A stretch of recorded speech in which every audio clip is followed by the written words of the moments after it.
Hey future millionaires, in this video I'm going to break down trading stock options, okay? I know you've seen huge wins and you might say, hey Denise, I feel like I'm missing out. Well, in this video I'm going to break down options trading the simplest form possible. I'm going to point out the important things that you need to know as a beginner, and I am going to help you by the end of this video demystify option trading. All right guys, if you're ready, make sure you have your pen and paper because you know what I say, note takers are what? Money makers. All right, let's go. So guys, thank you so much for being here first and foremost, but I want to start off obviously the definition of what an option is, right? An option is the contractual agreement to buy or sell a particular stock. So in this case, we can use Apple as an example. You can buy the options of to buy it or sell it and make a profit in the stock market. So that's literally what it is. The two options that you can purchase are either a call or a put, right? A call is your prediction that price of that particular stock, remember we said Apple, is going to go up, right, in value. Or if you feel like the price of the stock is going to go down, you would purchase a put. Okay, so options, you can do either a call or a put. One of my favorite reasons why I love this particular way of trading or of trading options is that you can make money as the stock goes up and you can make money as the stock goes down. So that's one of my reasons why I love options trading. The second reason why I love options trading, guys, is because of the fact that you can make great money, like life-changing money, within minutes, right? And it is literally that simple or that easy, I would say. So once I learned this and I earned this skill, it changed my family's life, right? If you don't know me, I am a mother of a busy 4-year-old boy and I am a wife and business owner. So I did not want to be tied to a screen or a chart for hours at a time and, locked in for hours at a computer screen. So that is why options trading was so enticing to me, and I love it to this day still. Okay guys, so we got that down in regards to what an option is, the two ways that you can actually buy an option or input a trade options, right? So let's go on to the next thing. Okay guys, so the stock market is open from 9:30 a.m. Eastern to 4 p.m. every day, right? Monday through Friday, excluding holidays. So what does that tell you? We have 250 trading days per year, right? Those are the days that you can trade options. If you do a quick little math scenario, right? If you trade all of those trading days, 250 days, and you make $100 a day, how much money will you be ending the year with? The trading calendar year. You will be ending with $25,000, right? So let's ponder really quickly. What would I do with 25,000 extra dollars added to my household? And remind you, right, how long did I say it takes you to make that? A few hours, right? So if you are looking for something that you can gain a skill, you don't have to be tied down, you can do it from anywhere, and it can add extra income into your household, ding ding ding, options trading is it. So let me go into more detail of the makeup of it and give you a little bit more information on what options trading is and how to actually do it. Okay, let's keep going. All right, quickly, I'm gonna go over the 5 different types of options traders you can be. Okay, so the first one is a scalp trader. The second one you could be is a day trader. The third one you can be is a long-term holdings trader. And the fourth one you can be is a leap trader. And last but not least, I like this one too, you can be a swing trader. If you want more details on breaking those down, comment down below and I'll make a separate video on that. I just wanted to give you a breakdown of the, just a quick rundown of the different type of day traders you could be. The particular trading that I do, I like to do scalp trading, swing trading, and day trading, okay? Let's go on to the next thing. All right, y'all. So I want you to pay attention to the screen real quickly. I'm going to give you some visuals to go along with what we're talking about now, okay? I'm going to be looking at my screen. So if you see me looking down, I'm looking at the exact same thing you're looking at, okay? So first off is what makes up the chart is candles, okay? So these are called candles. When you see these red ones and green images, these are called candles. A candle represents the price action of that particular stock in a time period, okay? So what the stock is doing in regards to the price for that particular time is what this candle represents, okay? So I want you to pay attention to the makeup of the candle. The green candle, as you can see, this little skinny piece piece at the top of the candle is called a wick or a shadow, right? On the green candle and also on the red candle, when it's at the top of the candle, that represents the high of that time period, okay? So that is the highest that price of that stock was at that time period, okay? So let's say this candle, the green candle right here, represents 9:30. This is the highest point for this price at 9:30 a.m., okay? So also on the green candle, I want you to pay attention to where it closes, okay? So that, you know, it looks like a skyscraper, right? The roof of the skyscraper, that's the close, that particular candle. So that's where the price closed at for that time period. I want you to pay attention to this full part of the green candle. That's called the body of the candle, right? The body of the candle is that thicker part. And then at the bottom, we have another wick. And at the bottom of the green candle, that represents what the price opened at for that time period. And the wick all the way to the bottom represents the low of that particular stock for that time period. Contrary is the red candle. As you can see,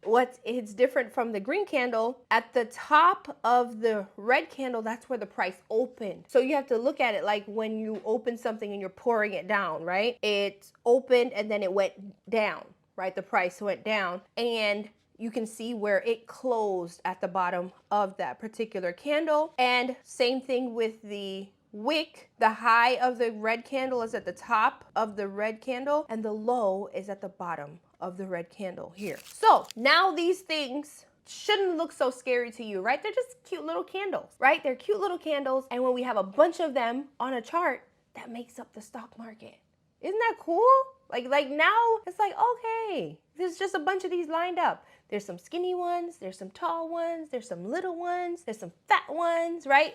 That's just, think of them as candles. And then when you start to analyze them, that's called technical analysis, when you get to start recognizing patterns and things that these particular stocks do, then you'll be able to have a prediction of where it's going to go in regards to price being up or price going down. All right, let's go on to the next slide. So the next slide is really cool because it's talking to you about these two figures or these two types of chart or patterns that the stock could have, right? I don't know if you're familiar to the stock market in actual New York, where they have the sign, there's a sculpture of a bull, right? And before I knew about the stock market, I was like, oh, that's kind of cool, but it means something, right? In nature, right, in the real world, these two predatory animals, right, these two carnivores, the bear and the bull, they have striking styles, right? So the bull, ole, strikes up, right? With the matador, you know, with the red thing. So it strikes up, okay?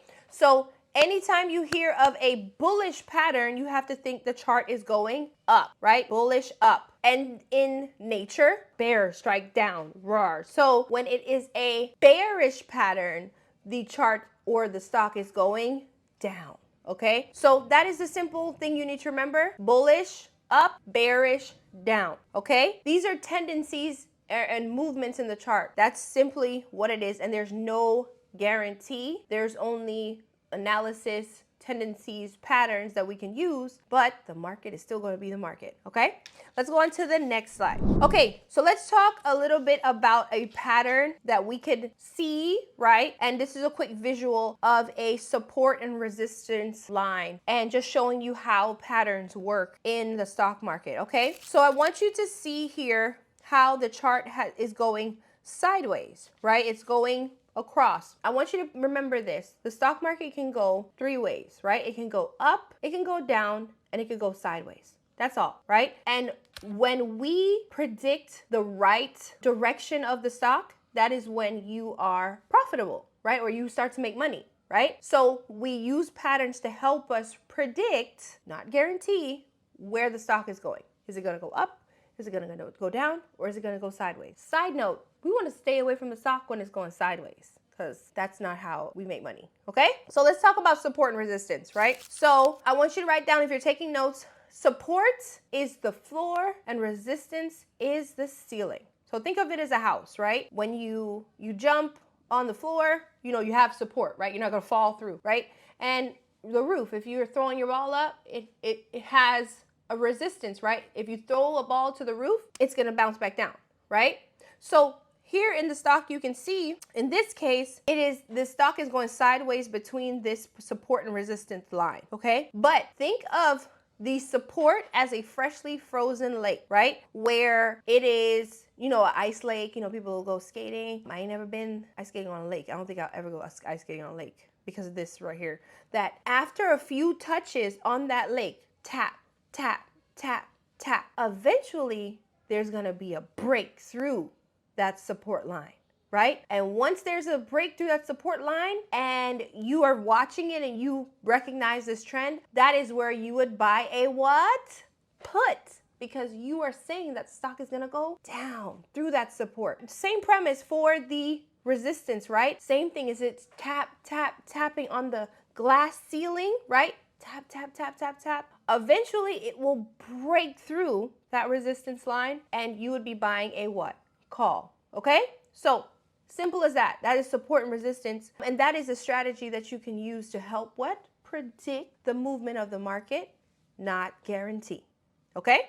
Let's go on to the next type. If you've gotten this far in this video, kudos to you. Give yourself a thumbs up and like this video, right? Because you feel something, you hear something, right? Something is clicking. So if you have gotten this far, make sure you check out the description box below and get in the free Discord, right? There'll be more information like this. You'll be able to tap in. You'll be able to get free resources. Like, you're already on your way if you've gotten this far in this video. So give yourself a pat on the back. You are a rock star and you're doing great, okay? So let's talk about a very important topic, okay? This is very important. I want you to write on your paper, risk management, right? Risk management is how we stay in the stock market for a very long time, right? This is how we ensure that we live to trade another day, okay? I want you so badly to get this and don't give up. So please pay attention to what I'm saying when it comes to risk management. A lot of people that are new to trading do not have me right in their corner like you do, and to let them know about what risk management is and how to ensure their longevity in the stock market. Okay, so let's talk about the 20-20 rule. So your goal in daily when you're trading is to be able to risk 20% of your net of your trading account to gain 20%, right? We have a goal of a return, right? And our minimum goal is 20% return on our investment, but there are days where you can get more than that. I've seen them many, many, many times. So, but a minimum goal of 20% gives us a great return, and we do not blow our account, right? We don't want to do that, right? So we're not trying to hit a home run, knock it out the park right away, because to invest that much money, you're putting yourself at a huge risk, and that will damage your self-confidence, that will damage your rules that you've established and your strategy, and guess what? You'll be out of the stock market and you won't be interested to trade anymore. Okay, so use the 20-20 rule and make sure you are managing your risk. Another way to manage your risk when it comes to trading is to actually paper trade.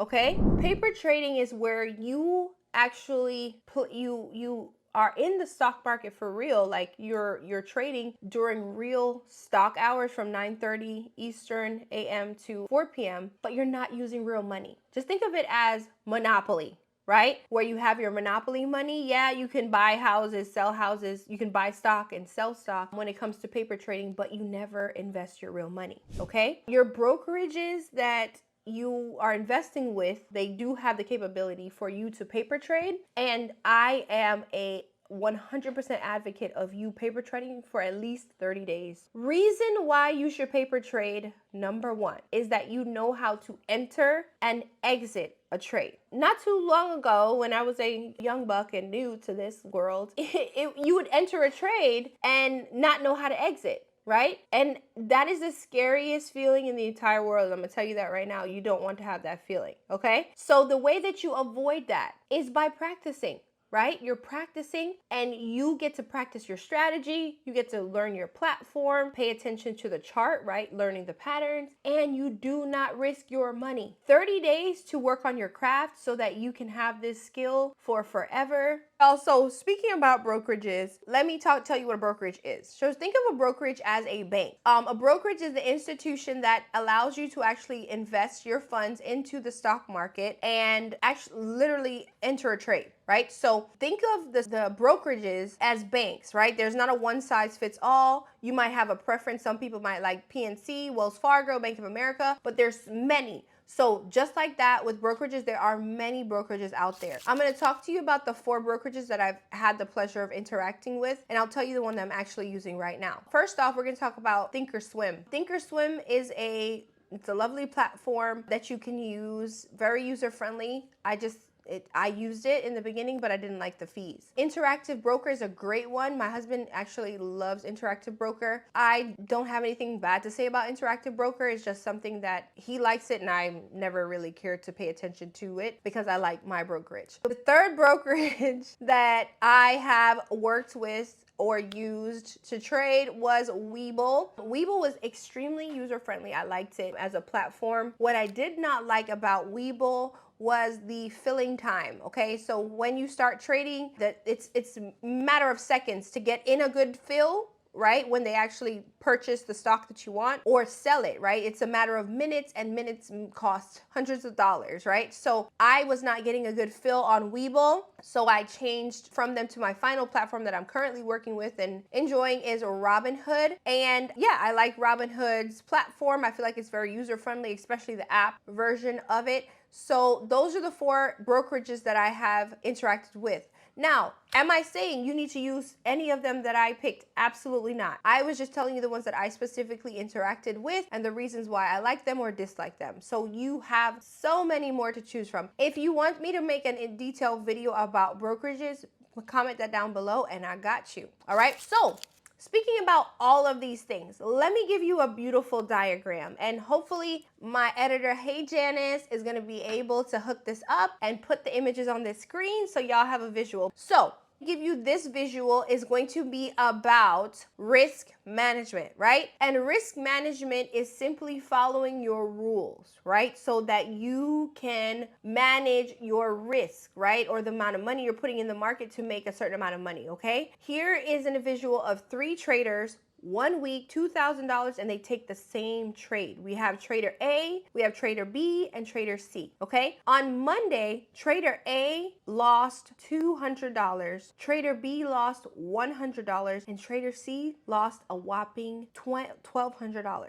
okay? Remember, they all started off with $2,000. So all the traders, they went home Monday night and they back tested. Trader C did not back test, right? Let's look what happened on Tuesday. On Tuesday, trader A remembered their stop loss and followed their rules and only lost $100. Trader B was very conservative and followed their rules and only lost $50. Trader C was revenge trading, right? And wanted to get back that money they lost on Monday and lost an additional $800, okay? So let's do the math really quickly. Let's see what happens on Wednesday. Wow. Wednesday is an awesome day for some people, right? Remember, guys, they're all taking the same trade. The only thing that's different is their risk management, right? So trader A gained $400. Trader B had a green day of $400, and trader C blew their account. They have no more money, right? Because remember, they only have the $2,000,